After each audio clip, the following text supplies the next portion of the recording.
Bienvenue sur la chaîne Famille avec Jésus. Notre réflexion d'aujourd'hui porte le titre « Dans votre famille, utilisez de doux mots ». Soyons forts. Dans Ephésiens chapitre 4, verset 29, il est écrit « Ne jurez pas, au contraire, dites toujours de bonnes choses qui aident les autres à grandir spirituellement, car cela est très nécessaire. » Dans Ephésiens chapitre 5, verset 4, il est écrit « Ne jurez pas, ne prononcez pas de paroles insensées, ne proférez pas de grossièreté, car cela n'est pas bien. Mais utilisez plutôt votre bouche pour rendre grâce à Dieu. » Soyons fidèles.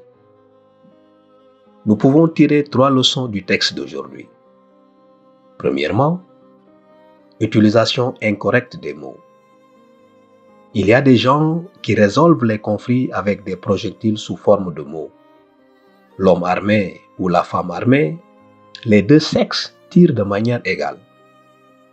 Ils utilisent des mots pour blesser.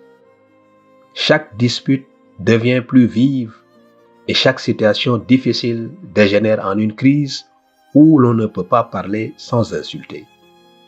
Comme c'est triste de vivre ainsi, avec des paroles grossières, avec des vulgarités.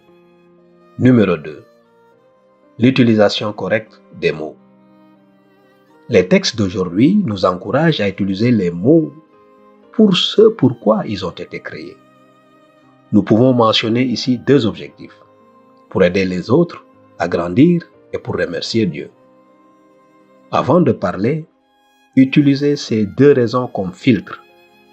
Si ce que vous allez dire n'est pas destiné à aider ou à exprimer votre gratitude, gardez-le pour vous et parlez plutôt à Dieu. Numéro 3. Nos paroles ont du pouvoir. Les mots ont un pouvoir incroyable, pour le meilleur ou pour le pire.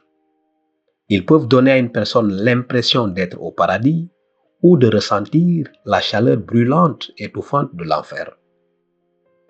Dieu nous a donné 2 oreilles et une langue. Cela signifie que nous devons écouter 2 fois plus que nous ne parlons. Utilisez vos mots pour construire, encourager et augmenter l'estime de soi de votre partenaire. N'oubliez pas, personne n'a jamais regretté quelque chose de mal qu'il n'a pas dit.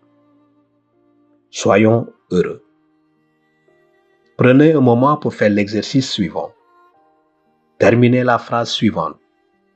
Ce qu'il aime chez toi, c'est quelque chose de physique, quelque chose de son caractère ou quelque chose de sa vie spirituelle. Répétez l'exercice 2 fois. Laissez l'environnement être rempli de doux mots positifs et spirituels. Notre prière. Nous prions pour que nos paroles créent un environnement positif et spirituel dans nos foyers. N'oubliez pas de vous abonner sur la chaîne Famille avec Jésus. À bientôt.